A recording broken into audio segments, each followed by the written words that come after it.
What's up, guys? Toad back with you again. Good morning on this Wednesday.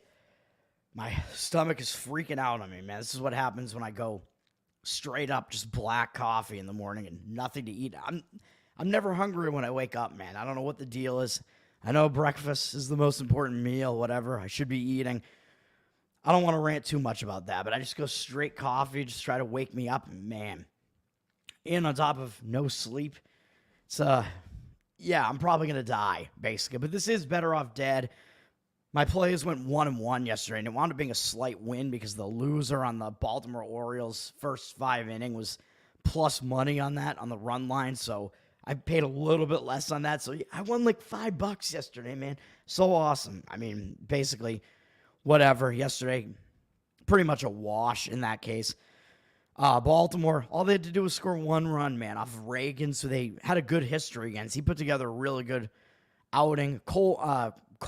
Not Cole, my co-host on Tower, and Corbin Burns went, I think, 8 1/3 innings or something in that game. He pitched into the 9th inning in that game, only allowing 1 run, and that was the only run scored in the entire game.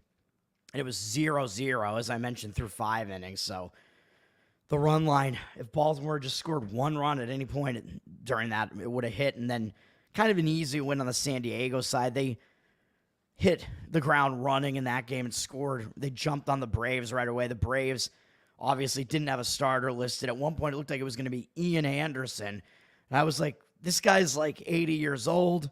I saw Jethro Tull last year, and I mean, he can still play flute really well. I don't know if he can pitch in a Major League Baseball game anymore. No, Ian Anderson, I don't even remember. Like he's like a 26-year-old. He actually had some decent numbers in his history, limited history against the Padres. They did not go with him. They went with A.J. Smith-Shawver, I think is his name. He had even more limited history against the Padres, although his numbers weren't bad against them, but it was very few at bats, and he didn't do well. He basically just went with like an opener type of start, but he just didn't do well. I think he gave up all 3 of those runs early on in the game. And basically that was enough to back Michael King, who had a really good performance, like 12 strikeouts, didn't allow any runs. Michael King has been really excellent. Let's talk about today's slate, man. I do have one play, and I am fading the market in this one, so I don't know. I have slight concerns about it, but the way my handicapping leads is to this play, one play today in these 4 games in Major League Baseball. It's all we got going on. But hey, it's playoffs, man. It's the wild card. And my play is going to be on a total. But keep in mind, in game 2, of course, in the wild card situation, every team that lost yesterday, they're going to be extra motivated because it's all hands on deck. Their life is on the line, which could also mean the pressure is on. Of course, that is the case. We have the same order of games as yesterday, I'm pretty sure. Although the times are a little bit different. Atlanta, San Diego, I think, actually, no, maybe the times are all the same. Maybe they are, I don't know.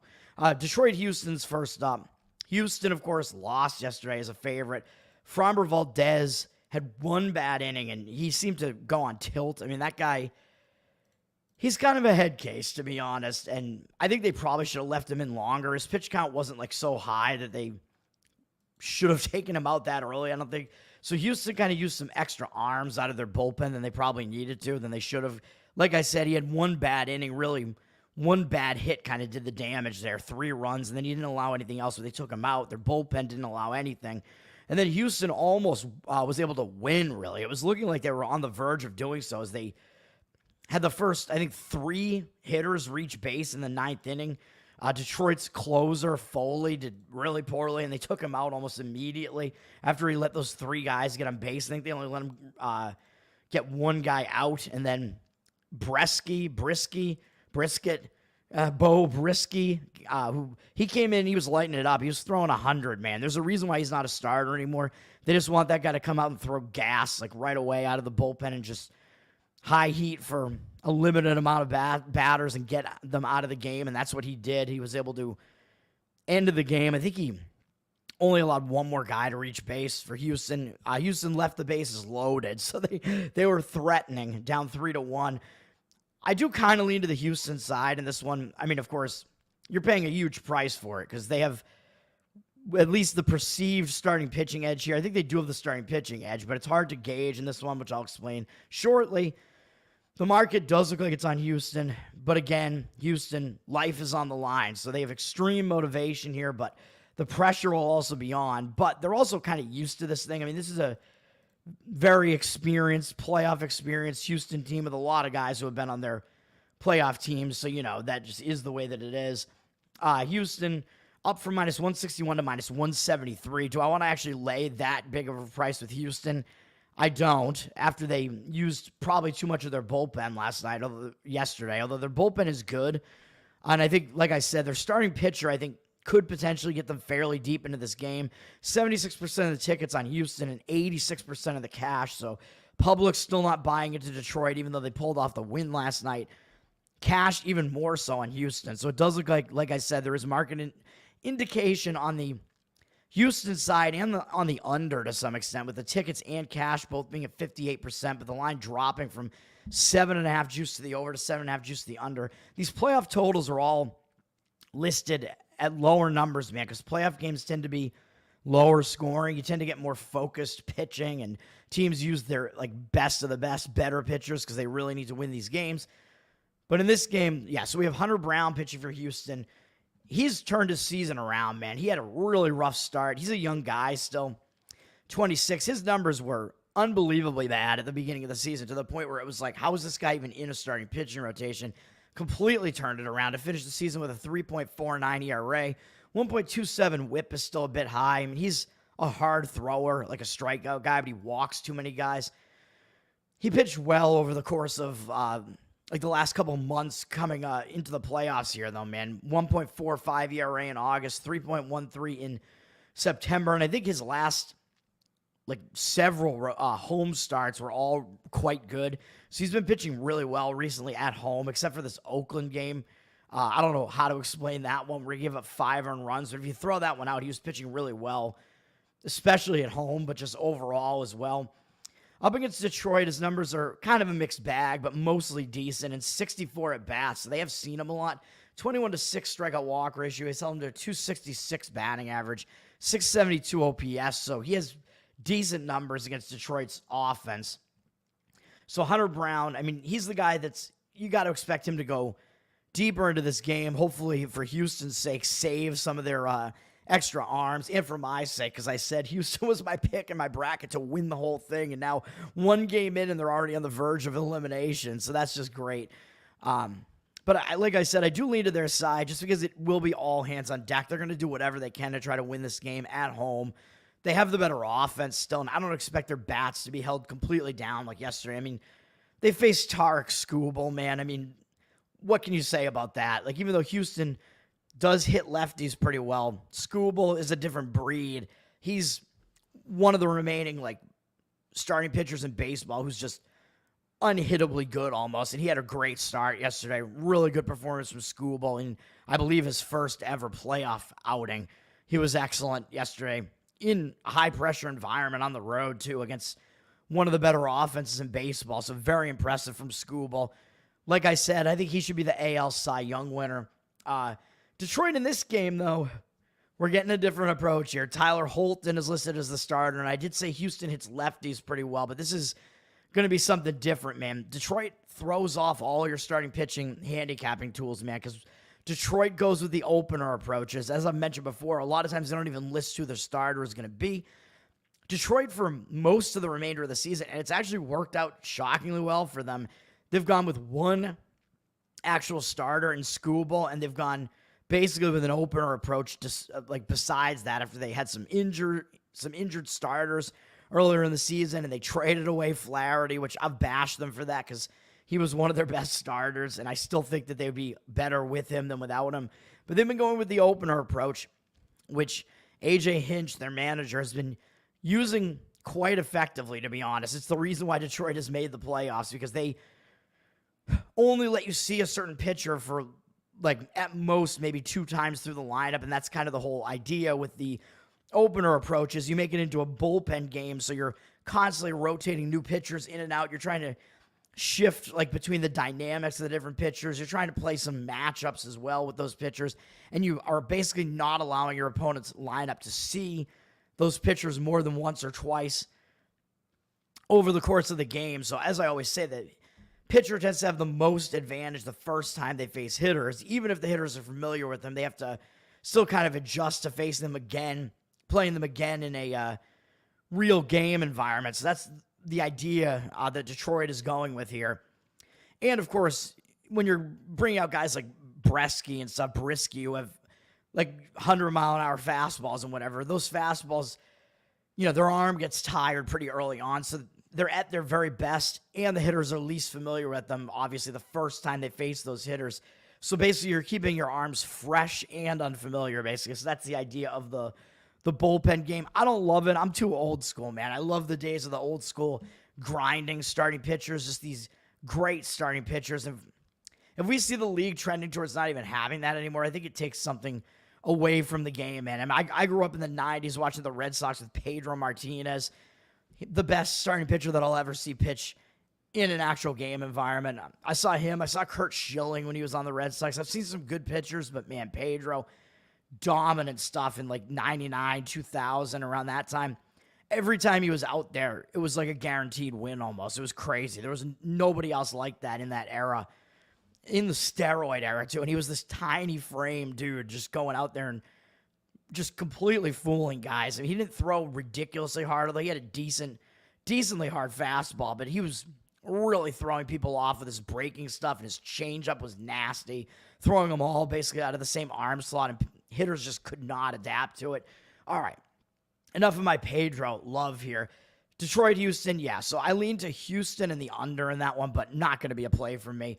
The under, I think, is also a decent approach when you have a starter who's decently effective on one side and you have a bullpen approach on the other side that has been working, although Houston's bats could wake up at some point here because they do have a decent offense, so I wouldn't be surprised if that happens. Kansas City, Baltimore, second game up. Again, of course, the line has moved way up on Baltimore because they are on the verge of elimination now as well, losing 1-0 yesterday, man. Cole Reagan's 6 shutout innings, very nice performance from him. Neither of these teams used a lot of their bullpens yesterday. Detroit and Houston both used more of their bullpens than these two teams did. Both of these teams did not use too many relievers yesterday. Both starters went deep. I mean, Corbin Burns went 8 1/3 yesterday for Baltimore, so great performance, even though they could not win behind him because they had no runs at all. I don't know what's happening with this Baltimore offense. Both of these offenses have gone completely silent. Baltimore's up from -138 to -158. Huge favorite. Now, well, maybe too big of a favorite. 70% of tickets, 88% of the cash, 56% of the tickets on the over as well, and 70% of the cash on the over. I actually agree with the over, which I'll talk about in a minute. That would be my favorite way to play this game. I'm not playing that one either. It was close. I almost wanted to play the over here. The line has dropped from 7.5 to 7.5 juice to the under, so you're actually getting a little bit more value. It looks like it's ticked down a little bit, but the cash discrepancy does look like it's on the over. Like I said, I actually agree with the over in this one. This is Seth Lugo against Zach Eflin, so no bullpen games in this one, really. Seth Lugo has been a good starter throughout the course of the year, man. An ERA of exactly 3, 1.09 whip. That's all good. He was pitching pretty well up towards the end of the season, 2.28 ERA in September, kind of turning it around from a not as good month prior to that. Yeah, really good September, really, with a 26-4 strikeout walk ratio. And then one other thing that I kind of like about how Kansas City set this up is he's pitching on normal rest because he last pitched on the 28th. But just like with Corbin Burns yesterday, Kansas City decided to rest Seth Lugo. They took him out after 2 innings against the Atlanta Braves. 2 shutout innings. They took him out. They only let him throw 36 pitches, so he got his normal scheduled start and was able to go through his rhythm and whatever, so his schedule shouldn't be thrown off, and he's going to be a little bit extra rested, so I do think that helps Lugo a little bit, so that would be one indication that maybe the over is a little bit of a dangerous way to play here, aside from the fact that yesterday's game was 1-0, but I think the fact that yesterday's game was 1-0 could be a little bit misleading, but like I said, both of these offenses have really been struggling recently, even though they do have the capability of scoring. Both of these offenses do.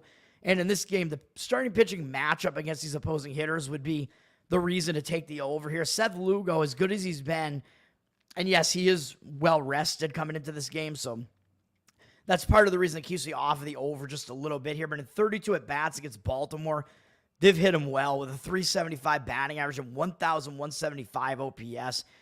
Not a huge sample size, but still, it's decently spread out numbers across Baltimore's hitters.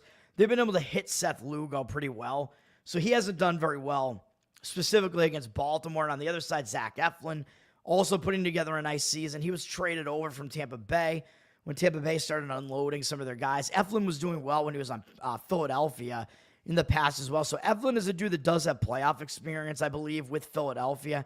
Maybe with Tampa as well. I'm not so sure, but I think he has made some playoff performances before. So both of these pitchers are pretty experienced. I don't know what Lugo's playoff experience is, but Eflin does have some recently.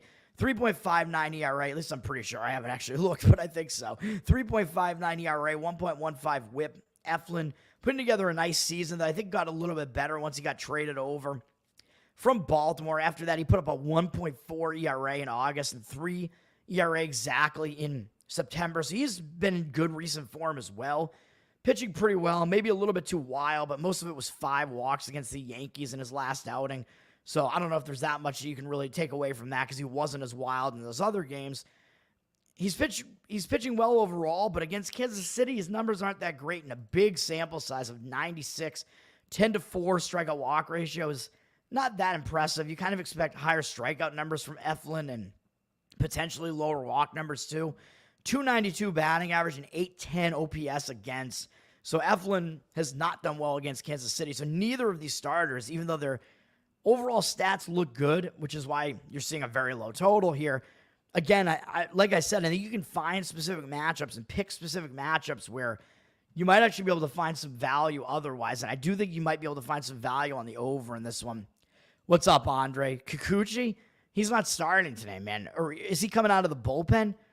I don't know, man. Andre, you guys left the chat, I think. But Kikuchi, I would expect him to be in Houston's playoff rotation because I know Verlander isn't on the wild card roster, although that might be because they didn't expect him to start because they know it's a 3-game series. So if he wasn't lined up to start any of those 3 games, I think it makes sense to actually not have him on the roster because then you actually open up an extra roster spot for like a guy that can come out of the bullpen and not have to use Verlander. But it does mean if you're going to use Verlander, if you advance to the next series, then he might be thrown off of his schedule a little bit. So we'll see what Houston is doing there. Kikuchi, I think he's on the roster, but I don't know if he's coming out of the bullpen or if he's slated as tomorrow's starter. I'm not sure because they also have Arrighetti, who was pitching well down the stretch, but Kikuchi has a bit more experience. I think he's probably pitched in the playoffs at some point. I could be wrong about that. And Kikuchi, Houston has done so well behind him. They've hit very well behind him. They've given him a lot of run support, but Kikuchi, they've just been really good in his starts. I think they're 9-0 maybe now with him or 10-0 in his start. So I would expect him to be in the rotation and slated for tomorrow, but I'm not so sure about that. So it's Hunter Brown today, man. Hunter Brown. Good morning to you too, Andre. OR, busy. What's up, brother? Oh, you're tuning in from London. Holy crap. So it's not as early for you there. You're in the middle of the day. Cheerio, sir. Thanks for tuning in, guys. Kansas City, Baltimore. Yeah, so I would lean to the Baltimore on the side just because that's the way the market is indicating it again. Similar reasons to Houston almost, really just because they're going to pull out all the stops in this one to try to win this game because their lives are on the line. But you are paying a bit more of a price for it, like I said, and it does mean it's a high-pressure situation. So you need guys to handle that situation. But in baseball, if you're going to play the money line, yeah, I understand it may be a little bit expensive to do so, but you're at least playing in line with what that team is motivated to do. Like, this team doesn't have to cover a huge number. They just have to win the game. So it's a little bit different in baseball than it is in other sports where you have a team with the pressure on and they're laying a ton of points. That's a little bit worse of a spot than if you're just playing a team to win a game or even to win a game by 2 runs instead of 1. It's a little bit of an easier ask there. But I don't really see much of a starting pitching edge one way or the other in that one, because both pitchers have bad numbers against the opposing lineups. Seth Lugo may actually have the slight advantage just because he has the extra rest because Kansas City didn't give him a full start in that game against the Braves, and they still let him go through his rhythm. So that's how I look at that one. The third game is where I have the play on the total. I'm going over, even though I know yesterday's game was also high scoring.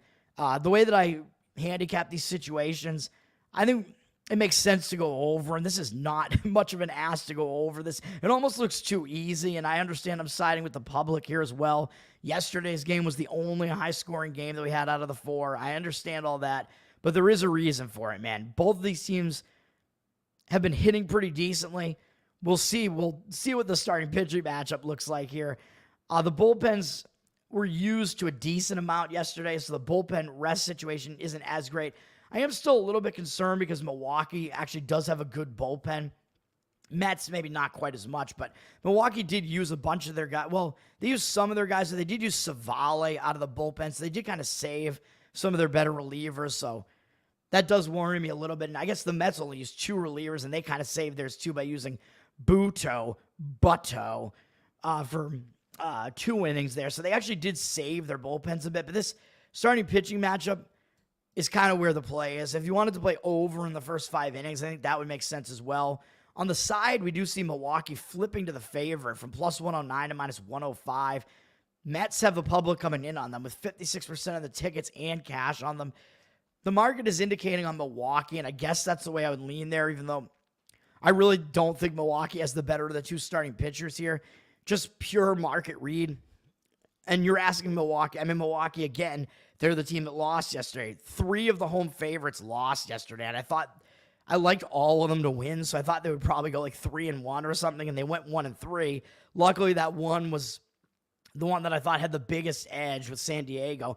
The Mets, I mean, think about what they did, man. They came into Milwaukee off of that doubleheader in the final game against the Braves there to get into the playoffs to begin with. Although, like I said, the Mets did rest like most of their guys in the second game there, so their rest situation wasn't as bad as Atlanta's was. The travel wasn't as bad. Atlanta had to go out to the Pacific Coast and play a later game. The Mets are actually just returning to Milwaukee, which I'll talk about in a minute, because I heard some handicappers yesterday saying, well, the Mets, even though I did think the Mets were at a travel disadvantage, they were saying the Mets are playing in 3 different cities in 3 days, and I'm like, they're not, though, because I'm pretty sure that on Sunday they were in Milwaukee, and then they went down to Atlanta for basically just a trip down there to play those makeup games, and then they just went back to Milwaukee, if I'm not mistaken. I think the Mets actually were in Milwaukee before that, so they were familiar. Yeah, that was the case. So they were in Milwaukee on Sunday, and then they just returned to Milwaukee. So it almost seems like that made it a little bit easier for the Mets, just going back to right where they were. You know, they're already comfortable now in the haunted hotel. They're down with the ghosts, and they were haunting Milwaukee yesterday. I mean, that was a kind of crazy back-and-forth game where the Mets had the lead early. Milwaukee took the lead in the middle of the game, and then it was all Mets after that. And the Mets strung together a bunch of runs after that and won the game 8-4. Again, I'm a little bit worried about the over just because it was high scoring yesterday, but the starting pitching matchup is what puts me on the over, man. I mean, the books have to line this based on the starting pitchers, like basically what their stats are on the season to some extent. And the market is indicating on the under, which I don't love. I told you I'm fading what the market is signaling here, which you tend to not want to do, but I'm doing it anyway. Sean Manaea against Frankie Montas here. Total's down from 8 to 7.5 juice to the over, so it's gone down a little bit. 83% of tickets and 62% of the cash are on the over, so it looks like the public is more on the over than the cash is. So there is kind of a cash discrepancy and a little bit of movement on the under. I'm saying I just don't care in this one. Sean Manaea, I mean, 3.47 ERA, 1.08 whip on the season, good numbers, and that's a particularly low whip for him because his problem is usually that he's too wild, and he's in his 30s now, so it's kind of weird to see him get that control kind of under wraps just in one specific season. But against Milwaukee, not good. In 46 at-bats, I mean, you probably expected that if I'm playing an over here. Milwaukee has a 326 average, 1,044 OPS off of him, 3 home runs, 15 RBIs is a ton in that small sample size. That's crazy. 10-5 strikeout walk ratio, not good either, so he does have too many walks against them, although a lot of it is just Adames and Contreras. But still, Manaea, not only has he not been good against Milwaukee, but who did he just face in his most recent start? Remember I said the Mets were just in Milwaukee? Oh, yeah. He just faced Milwaukee, and he only went 3 2/3 of an inning. That was an 8-4 loss, an 8-4 win for the Brewers in that one. He only had 1 strikeout, 2 walks in that one, gave up 5 earned runs and 7 hits in 3 2/3. Not a good outing there. So you might argue, well, that means he's going to be in a bounce back spot. Okay, maybe, but I just showed you Milwaukee's numbers against him. They hit him well historically, which a lot of it is that one start, but he's had a couple of rough outings against them, I think. And not only that, but the hitters have an extra edge when they just saw a particular starting pitcher. If you get a starting pitcher who's facing the same offense in back-to-back starts, that's actually an extra edge to the hitters because the hitters already had prepared for him. They just became like reacclimated to facing that guy. They're recently familiar with him. They know what he throws. They just saw him. They're ready for him again. So the hitters are going to have the edge there. And that's the case on both sides of this, man, because that matchup in that game that Manaea pitched was Manaea against Montas, and it's the same in this one. And Montas, you're looking at, he's the worst starting pitcher that we've seen out of any of these slated starting pitchers so far in the playoffs. I don't think there's any question about that. 4.84 ERA, 1.37 whip. Not good stats. I mean, barely serviceable. And this guy is the number 2 guy in the Brewers rotation. Although the Brewers have kind of been doing what Detroit has been doing to some extent. They've been going with kind of a modified opener approach, but they haven't really done it as much as Detroit has. And as you can see, Montas has basically been going like the starter's workload in these games. So I do think we can consider him to be an actual starter, but he has just been ineffective, man. I mean, Milwaukee picked him up and he started pitching pretty well because he moved from Cincinnati to a contender in Milwaukee. He had a good month of August there with a 3.82 ERA, dropping his ERA in the season to below 5. But not all of his starts were that good. And towards the end of the month against Oakland and then against Cincinnati, didn't really do that well. He actually really only did well against St. Louis, and he did fairly well, I guess, against the Dodgers. But he put a lot of guys on base in that game and kind of got away with it. So I don't know. Might be a little bit misleading there. And then coming into September, facing some more potent offenses, he didn't do well with a 5.55 ERA. A lot of strikeouts, 38, huge high strikeout rate, but 12 walks is also insane.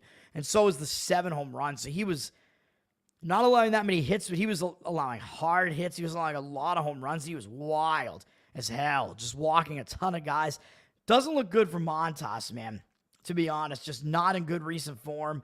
Most of the other starters that we've talked about so far have been in good recent form. I think basically all of them pretty much have, until we get to Manaea and Montas, and they are not. And not only are they not, but like I said, they both just saw these opposing lineups in their most recent starts. So both lineups are going to be recently familiar with these opposing hitters. They just saw them, and neither of them did that well. Montas did okay, sort of, going 4 innings in that game, and then they pulled him 82 pitches, very inefficient with his pitches, 3 walks, 2 hits allowed. So he still put a few too many people on base, especially that walk number's not good, even though he did strike out 6, so his strikeout rate was high again, but still a pretty ineffective outing for Montas there. So, and the hitters are recently familiar with him and up against the Mets hitters.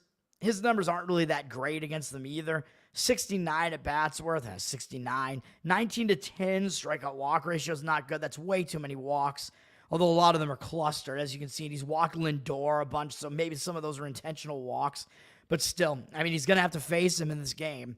And 275 batting average overall, not horrible. 773 OPS is getting a bit on the high side because too many walks basically is the real problem there. Montas, that's his overall problem, man. It's the same in his specific matchup against the Mets. He just walks too many guys. So I like the over in that one with the starting pitching matchup the way that it is. Mets, Milwaukee, over 7.5. It was a little bit juiced at minus 112. I don't know if you'll be able to find the minus 110 on that one. We'll see.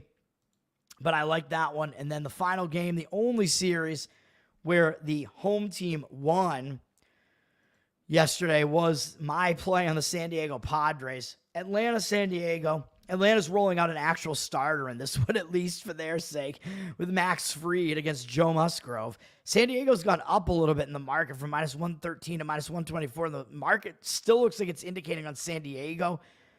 I'm not so sure about that. 59% of the tickets and 79% of the cash. So we are seeing the market moving on San Diego. It looks like they have the cash percentage. They moved up in the market. So the market does appear to like the San Diego side. The starting pitching matchup, I think, is tough to gauge, man, because I think they both have mediocre numbers, decent numbers against these opposing hitters. So it's not really a starting pitching matchup where I see one big edge for one side over the other. As far as the bullpens are concerned, yesterday's game, Smith Shawver for Atlanta, or Shawyer. What is his name? I don't even know. SS is his name. Oh, no, that's not good. Smith Shawver didn't do well, didn't go very deep into the game, but they kind of saved a lot of their bullpen by using Bummer. So they kind of went with an opener approach in that game to save their bullpen. Neither team used a whole lot of their bullpens yesterday, and San Diego's bullpen is also really excellent. King gave them a deep start, a very good start yesterday from King. Part of my handicap, hey, I'm not going to gloat, or will I? So I don't know, man, because Atlanta, they're on the verge of elimination, obviously. They're the one team not only on the verge of elimination here, but also the one that's getting a decent-sized underdog price here. So the rest of the teams that are facing elimination are actually all slated as favorites at home. Atlanta's a road underdog. And now, at least one thing that you could say about Atlanta is that bad spot they had yesterday, having to go to the Pacific Coast with no days off. That's kind of aside now. Now they've been able to spend a day out there and acclimate to the Pacific Coast time. So they should have a little bit more of an easier time in this one, at least hitting-wise. Their hitters should show up a little bit more in this one, I would have to expect, even though they do have a pretty injured lineup. Like I said, Max Fried is pitching for them, put together a nice season, 3.25 ERA, 1.16 whip. He's pitching on basically normal rest, but I think they did push his start back one day because it seemed like he was potentially going to pitch yesterday. He almost went a complete game shutout in his most recent outing, and maybe they should have just let him do it. I don't know why they pulled him at below 100 pitches, but he only had one more out to get in that game against Kansas City. Maybe they let him attempt it. I don't know. I didn't see what happened in that game, but he had a pretty nice start there against Kansas City. Pitched well in the most recent month with a 36-7 strikeout walk ratio, 2.14 ERA, Didn't allow many hits for innings pitched, so he's pitching well recently as well. He's in pretty good recent form. He has okay numbers up against San Diego as well. 94 at-bat sample size, so a big sample size. The strikeout walk ratio is not good, 19-10, but the rest of the stats are. 266 batting average is pretty low, so he's held these San Diego hitters who, they're a pretty decent hitting team, even at home in a pitcher's park, but Fried has held them in check, and he's held them to a 666 OPS, 666. That's not good. So you can go with the very satanic Max Fried, man, because his opponents will be frying in hell when they have to face him. Max Fried, the Satanist, on the mound there for Atlanta. Decent stats against San Diego for sure. And then Joe Musgrove is pitching for San Diego here. I never thought he was that great, but he's put together a pretty nice season for them, maybe helped by their friendly confines there of Petco Park, but 3.88 ERA, 1.17 whip, and of course he is pitching in Petco tonight. He's been pretty good. He's also in good recent form with a 38-4 strikeout walk ratio this month and a 2.51 ERA, causing his ERA to actually plummet. Because I think he missed a lot of time this year. He missed multiple months, and he came back in August after he'd been shut down since May. He came back and turned his entire season around and pitched really well since coming back from injury. 1.66 ERA in August, 2.51 in September, In September, allowing no runs in 3 out of the 5. Somehow had a bad start against San Francisco. I don't know what that was about, but pitched well in his last start of the regular season against the LA Dodgers. So he's in good recent form as well. So most of these pitchers, you can say they're in good form, man, except for the ones in that game I'm playing the over. And Musgrove against the Braves has actually held them down decently as well. So I said mediocre. I think their pitching numbers against these opposing hitters are actually a little bit better than mediocre. And decent sample size, 83, 23-9 strikeout walk ratio, 241 batting average against, a 628 OPS. Maybe too many walks, but a low batting average and pretty low OPS. So Musgrove has done well against these Atlanta hitters too, and he's in really good recent form. Both pitchers are in good recent form. They both have decent numbers against the opposing lineup, so I would probably lean to the under in this one too. So I actually like the under in 3 out of the 4 games, and the only one I don't is the game that I'm playing, and I kind of was the same. I had the same feeling yesterday, to be honest. Yesterday, I kind of liked the under in those 3 and leaned a little bit to the over in Mets-Milwaukee, and it's the same today. Crazy. 63% of the tickets are coming in on the under in this one, so the public even likes the under in this series, and Petco there with guys with decent ERAs, I guess, and guys that they know their names. 86% of the cash also on the under, and we see 7 juice to the under has become even more juiced. We have an under on steroids here, and it's probably going to drop below the 7. You'll probably see it at 6.5 at some point. I do lean that way in this one to the under. Both pitchers, like I said, in very good recent form, especially Musgrove has been really effective recently. So on the side is much more difficult to gauge. If you force me to, I guess I would lean to the San Diego side again, just because I think Musgrove has the somewhat better numbers out of the 2 starting pitchers against the opposing lineups, but it's a slight edge. I think maybe he has a little bit of the edge with recent form. He's just been so good recently. And yeah, that would basically be what I would say there. Even though Atlanta, yeah, they're on the verge of elimination. You're getting those an underdog. So that's going to do it, man. That's the Major League Baseball rundown. We'll be back tomorrow with football. We got to talk about football, of course. There will be Thursday night games. There's Thursday night NFL, which I think is a decent game, maybe, if I remember correctly. It's an NFC South matchup. I forget. I think is it Tampa, Atlanta? Excuse me. I don't know. I'll have to look. My heartburn's killing me this morning, as I mentioned, after this coffee, man. I'll just belch into the mic the whole time. It's fine. It's very attractive. I'll just do that. Yeah, and I think we have 2 college football games that I'm not sure I find to be that interesting, but we'll talk about those tomorrow as well. And I got to get the weekly videos. I will forewarn you, I've looked at the college football slate for Saturday, and I hate it. I didn't see like any real advantages. I will complain about it all week, man. Like the teams that I think are in the worst spots are either in buys or they're like facing each other this week. It's just so unfortunate, but I'll probably wind up with some plays in college football, but it might be fewer than I usually have. But man, looking through the card, it did not look good. And I think I saw maybe some of the later games is where I'm going to focus in college football, but it doesn't look good to me. And I haven't really looked at NFL yet. Ghost Loads, what's up, brother? You're jerking off so much 32 times like I did to the point where you're shooting blanks. Is that a ghost load? I don't know. You like turtles? That's awesome, man. I wonder where that kid is now.